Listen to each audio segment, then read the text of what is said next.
Assalamualaikum students, how are you? I hope you all are fine. Let's start our maths work. Open your math books. Page number is 70. Students, as you know, you write date and day on the top of the page. The date should be on the left side and the day should be on the right side of the page. So students, today we are going to do our day 27 work. Our topic is addition. Question number 1. Write the number in the given box which should be added to get the answer. One has been done for you.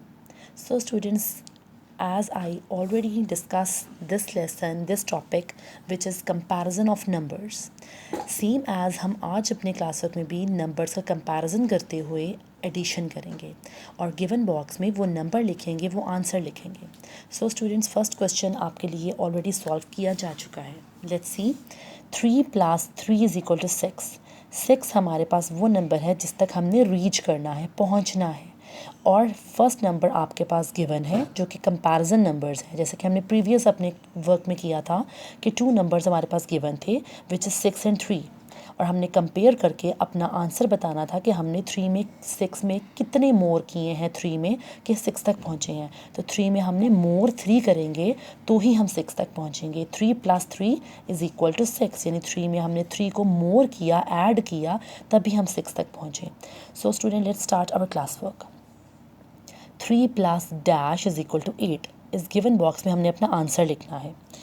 तो 8 में इसमें हमने ये बताना है कि 3 में हमने कितना मोर किया कि हम 8 तक पहुँचे. तो 3 में हम ऐसा क्या नंबर ऐड करेंगे कि हम 8 तक पहुँचेंगे. स्टूडेंट्स, आप इसको नंबर लाइन पे ड्रॉ करके भी रफली सॉल्व कर सकते हैं और अपना आंसर ऐसे भी कर सकते हैं.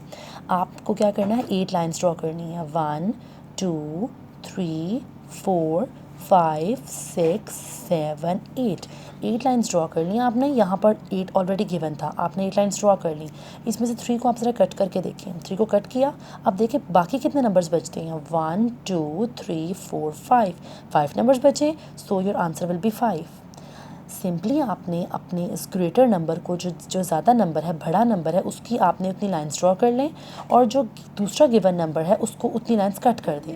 बाकी जो रिमेनिंग लाइन्स होंगी वो आपका आंसर होगा. आप चाहे तो इसको ऐसे कर सकते हैं, चाहे तो नंबर लाइन ड्रॉ करके आप इसको सॉल्व कर सकते हैं. Same as 5 + dash = 7. 7 हम आपके पास एक नंबर है और एक आपके पास 5 नंबर है. तो 5 में कितना मोर करेंगे, कितने नंबर को और ऐड करेंगे कि हम 7 तक पहुंच सके. तो 5 में हम 2 को प्लस करेंगे. 5 6 7 तक पहुंच गए. Same as 2 + dash = 9. 9 और 2 आपके पास दो कंपैरिजन नंबर्स हैं और आपने बताना है कि 2 में और कितने नंबर ऐड करेंगे, मोर करेंगे कि हम 9 तक पहुंचेंगे. तो 7 हम नंबर्स ऐड करेंगे 2 में, तभी हम 9 तक पहुंचेंगे. 7 8 9. 8 9 तक पहुंच गए हम.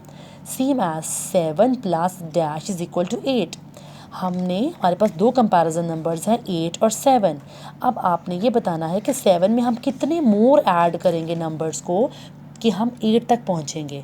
तो 7 में हमने 1 प्लस करेंगे, एक नंबर ऐड करेंगे, तभी हम 8 तक पहुंचेंगे. नेक्स्ट एफ पार्ट है 12 + डैश = 14.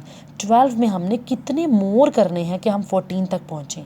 तो हम 12 में 2 नंबर्स मोर करेंगे तो हम 14 तक पहुँच जाएंगे. Clear? So students, I think you will understand your lecture very well. So your homework is from G part to L part. GHIJKL,